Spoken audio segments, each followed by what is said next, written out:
আসসালামু আলাইকুম রহমতুল্লাহি বরকাতু। আপনি কি প্রথম প্রবাসে যাচ্ছেন, একজন নতুন প্রবাসী? তাহলে আজকের জন্য আপনার এই ভিডিওটি কিভাবে একজন নতুন প্রবাসী যে প্রবাসে যাবে কি কি কাজগুলো আপনার এয়ারপোর্টে সম্পূর্ণ করতে হবে, আজকের এই ভিডিওর মাধ্যমে সম্পূর্ণ প্রসেসটা আমি আপনাদেরকে দেখিয়ে দিব। অবশ্যই আপনারা ভিডিওটি শেষ পর্যন্ত দেখবেন। ভিডিওটি আপনারা শেষ পর্যন্ত দেখলে যারা নাকি নতুন প্রবাসে যাওয়ার জন্য ইচ্ছুক, অবশ্যই আপনারা এই ভিডিওর মাধ্যমে আপনি এই অভিজ্ঞতাটাকে কাজে লাগিয়ে আপনার ভিতরে তখন আর কোনো ভয় কাজ করবে না। এজন্য ভিডিওটি সবাই শেষ পর্যন্ত কমপ্লিট করবেন। প্রথমত আপনারা যে কাজগুলো করবেন, আমরা প্রবাসে যাইতে গিয়া আপনার এখানে দুইটা ধাপ। যে একটা যে জিনিসগুলোর জন্য সর্বপ্রথম ভয় লাগে সেটা হলো, এই যে দেখেন আমি এখন এয়ারপোর্টের ভিতরে ঢুকছি, ঢুকে সাইরা আমার যে মাল সামানা এটাকে আমি বুকিং দিব। বুকিং দেওয়া মানে এই মালটা আমি বুকিংয়ে দিলে এটা বিমানে এটা আমার ধরতেও হবে না। এটা যখন আমি আমার গন্তব্যস্থলে যাব তখন এটা তারা এয়ারপোর্ট কর্তৃপক্ষই যে বেল্টের মধ্যে আমার জিনিসগুলো দিয়ে দিবে। আর এটা আপনার বুকিংয়ে আপনি আপনার টিকিটে যত কেজি থাকবে তত কেজি আপনি দিতে পারবেন। আর আপনার কাঁধ ব্যাগে 7 কেজি নিতে পারবেন। এই যে দেখেন আমি সিরিয়ালে দাঁড়াইছি, এখানে এয়ারপোর্টের ভিতরে কর্মীগণ যে প্রত্যেকটা এয়ারলাইন্সে এখানে দেখেন সিরিয়াল ধরে আসছে, কেউ দুবাইয়ের জন্য, কেউ মালদ্বীপের জন্য, এক একজন এক এক রাষ্ট্রে যাওয়ার জন্য এখন সিরিয়াল ধরা আছে। এখানে আপনার লেখা থাকবে। অনেকে লেখাপড়া জানে না, মনে করে যে ভাই আমি লেখাপড়া জানি না, কিভাবে যাব নতুন অবস্থায় বিদেশে, অনেকে টেনশনে পড়ে যায়। আসলে দেখেন এটা টেনশনের কোনো কারণ নাই। আপনার যাদের লেখাপড়া নাই তারা মনে করেন ওইখানে আপনি জিজ্ঞাসা করতে পারবেন। এখানে আপনার প্রবাসী হেল্প ডেস্ক আছে, আরও বিভিন্ন আপনার দেশি ভাই আছে, তাদেরকেও জিজ্ঞাসা করলে আপনি পেয়ে যাবেন। আর যারা নাকি লেখাপড়া করেন, এই যে উপরে যে টিভিগুলা ওইটাতে আপনার লেখা থাকবে আপনি কোন এয়ারলাইন্সে যাইতেছেন। আপনি যদি মনে করেন ঢাকা থেকে কুয়ালালামপুর যান, এই যে আমি ঢাকা থেকে কুয়ালালামপুর যাব, এই যে দেখেন স্ক্রিনে এখানে দেখাইতেছে ঢাকা টু কুয়ালালামপুর। এখানে আপনি আপনার মালগুলা বুকিং দিবেন। তো বুকিং দেওয়ার জন্য আপনাকে কী করতে হবে, আপনার সিরিয়াল মেনটেন করতে হবে।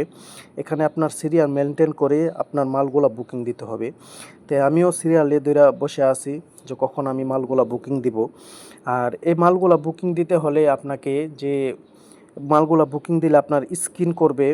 এখানে স্ক্রিন করলে আপনার এখানে কোনো যে অবৈধ কোনো জিনিসপত্র আছে কি না এগুলা তারা দেখবে।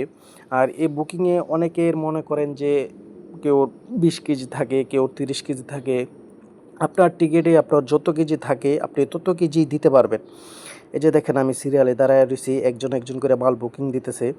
আবার আপনার কাঁধ ব্যাগ যেটা সেটা হলো আপনার সাথে থাকবে। এই কাঁধ ব্যাগটা আপনার কী করতে হবে, এই কাঁধ ব্যাগটা আপনার সাথে থাকবে। এখানে আপনার অনেকেই প্রবাসে যায় যে নিজের কিছু যে খাওনের জিনিস নিয়ে যায়, যার কারণে পিঠা বিভিন্ন ধরনের জিনিস যে আমরা বাঙালি ভাই যারা বাঙালি আছি অনেকেই যে জিনিসগুলো পছন্দ করি আমরা এক দেশি ভাইয়ের জন্য এই জিনিসগুলো নিয়ে থাকি। আর এইটি যখন আপনি মালগুলা বুকিং দিবেন এখানে কিন্তু আপনাকে একটা বোর্ডিং পাস দিবে, এটা আপনাকে রাখতে হবে। এটা যদি আপনি হারিয়ে ফেলেন তাহলে কিন্তু আপনি যেতে পারবেন না। আমার মালটা বুকিং দেওয়া শেষ। এই যে দেখেন এখন আমাকে ইমিগ্রেশন পাস হইতে হবে, ইমিগ্রেশন কমপ্লিট করতে হবে। এই ইমিগ্রেশন দাঁড়ায় থাকার মানে হলো এখানে দেখবে আপনার ব্যাপারে আপনার কোনো মামলা মোকদ্দমা আছে কি না, তারপর আপনি যে ভিসায় যাইতেছেন এটা কি শিওর যে ভিসা, সব কিছু আপনাকে ইমিগ্রেশন একজন প্রবাসী বিদেশে যাওয়ার জন্য এই ইমার্গেশন যখন তার কমপ্লিট হয়ে যাবে তাহলে সে শিওর কনফার্ম বিদেশে চলে যেতে পারবে। অনেকে মনে করেন মামলা বিভিন্ন ধরনের আসামি হয়ে থাকে, তারা কিন্তু এই ইমার্গেশনটা পাস হইতে পারে না। তো আস্তে আস্তে দেখেন আমার ইমার্গেশন কমপ্লিট হয়ে গেছে। এখন পালা হলো আমার এয়ারপোর্টের ভিতরে সব কিছু কমপ্লিট, আমি 100% শিওর আমি প্রবাসে চলে যেতে পারবো। এখন আমি এখানে সিরিয়াল ধরছি, এটা হলো আমার বিমানে ওঠার জন্য। যে বিমান এখন এখানে যে সিরিয়ালটা ধরা হয়েছে এখানে কিন্তু আপনার সব কিছু চেকিং হবে। কোনটা চেকিং হবে, আপনার কাঁধ ব্যাগ, এখানে আপনার যে শরীরের আপনার যে বেল্ট আছে এই কোমরের বেল্টটা পর্যন্ত খুলতে হবে, আপনার জুতা খুলতে হবে, আপনার মোবাইল দিতে হবে, মানে সব কিছু এখানে কিন্তু আপনার চেক দিবে। এই যে দেখেন এখানে সবাই যে এয়ারলাইন্সে যাবেন অনেকে মনে করেন যে ভাই ইমিগ্রেশন শেষ করছেন এখন আপনি কিভাবে বুঝবেন যে এখানে আপনার এখানে আপনার যে কিভাবে বুঝবেন যে এখানে কোন এয়ারলাইন্সের আপনার কোন এয়ারলাইন্স কোথায়। এখানে কিন্তু আপনার সিসিটিভিতে লেখা থাকে আপনার কোন এয়ারলাইন্স কোথায়। এই যে দেখেন এখানে ইউএস বাংলা এই বিমানের টিকিটটা আমি কেটেছিলাম, এটার জন্য আমি সিরিয়াল ধরেছি যে আস্তে আস্তে আমি সিরিয়ালে যাব, ওয়েটিং রুমে যাব, আমার সব কিছু কমপ্লিট হবে, তারপর কিন্তু আমি বিমানে উঠে চলে যেতে পারবো। এই জন্য অনেকে মনে করেন যে ভাই যে কথাটা আমি বারবার বলতেছি যে নতুন অবস্থায়, আসলে নতুন অবস্থায় বয়ের কোনো কারণ নাই। আপনার এখানে সব কিছু লেখা থাকবে, আপনার পাশাপাশি আরও ভাই থাকবে, আপনি জিজ্ঞাসা করতে পারবেন, আপনি কখনো কোনো সমস্যার সম্মুখীন হবেন না। তবে এখানে ভয়, আপনি অবৈধ কোনো জিনিসপত্র নিতে পারবেন না। তাছাড়া আপনার ব্যাপারে যদি কোনো মামলা মোকদ্দমা থাকে, এই যে দেখেন এয়ারপোর্টের ভিতরে আপনার বিমানগুলো কত বড় বড় বিমান, যে এইটার মাধ্যমে আমি যাওয়ার জন্য সিরিয়াল ধরে আছি। এই যে দেখেন, যে কথাটা বলতে চাইছিলাম, এখন আমার এগুলো চেকিংয়ে দিতে হবে। যে চেকিংয়ে দিতে গিয়ে আমার জুতা সব কিছু, দেখেন একজন লোকের সব কিছু খুলতে হয়, শুধু আপনার জামাটা থাকবে আর বাকি সবগুলো আপনার চেকিংয়ে দিতে হবে। আর যারা নাকি মহিলা মানুষ আছে তাদেরকে কিন্তু এখানে একটা এক্সট্রা বেকিং রুম আছে, ওইখানে মহিলাদেরকে সম্পূর্ণ চেক করে একজন মহিলাই। এজন্য যারা প্রথম অবস্থায় বিদেশে যাবেন, আপনারা কখনো ভয় নিয়ে ভিতরে কাজ করবেন না, কখনো ভিতরে ভয় রাখবেন না। অবশ্যই আপনি আসতে পারবেন, এখানে কোনো ভয় নাই। আপনার ভিসা যদি সঠিক থাকে, আপনার কাছে যদি অবৈধ কোনো জিনিসপত্র না থাকে, তাহলে আপনার ভিতরে কোনো ভয় কাজ করবে না। এজন্য মানে অবৈধ জিনিস আপনারা কখনো, আর এয়ারপোর্টে আপনাদেরকে যে কাজগুলো করতে হবে সেটা হলো, আপনি অবৈধ কোনো জিনিস, কারো দেওয়া জিনিস আপনি কখনো নেবেন না। আর যদিও নেন তাহলে আপনি অবশ্যই চেক করে নেবেন।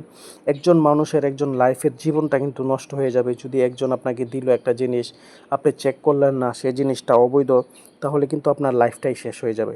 এই যে দেখেন, এখন বিমানে আস্তে আস্তে ওই যে এখানে আপনার লাগানো আছে, এখানে চেক, আপনার যে বোর্ডিং পাসটা, এটা দেখতেছে, দেখা দেখা সবাই কিন্তু বিমানের ভিতরে উঠে যাইতেছে। আমি কিন্তু এখন বিমানের ভিতরে উঠে গেছি। এখন সবাই তাদের সিট চেক করতেছে, যে সিটগুলা কার, সিটগুলা কোথায়।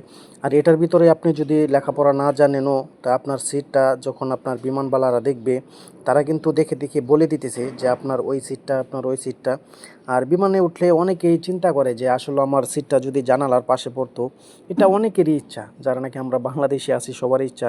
আসলে আপনি যখন টিকিট কাটবেন ওই সময় যদি আপনি চান, তাহলে আপনার আপনার যে জানালার সাথে আপনি দিতে পারবেন। এই যে দেখেন, এখন আপনি বিমানে উঠলে আপনার সব কিছু কমপ্লিট হওয়া মানে আপনি প্রবাসে চলে যেতে পারবেন, আপনার আর কোনো টেনশন নেই।